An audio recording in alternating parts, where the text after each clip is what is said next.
महाराष्ट्रातल्या काही भाजपाच्या 4-5 नेत्यांमुळे मोदी साहेबांवरती इतकी वाईट वेळ आली.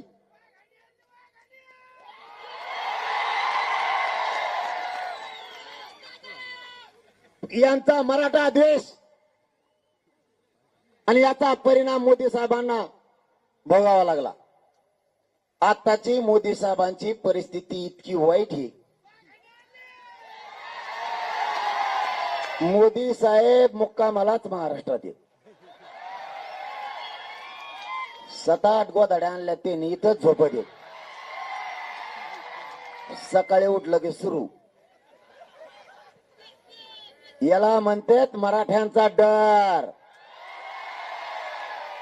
याच्या अगोदर म्हणलं जायचं आम्हाला ओबीसींच्या मताची गरज आहे.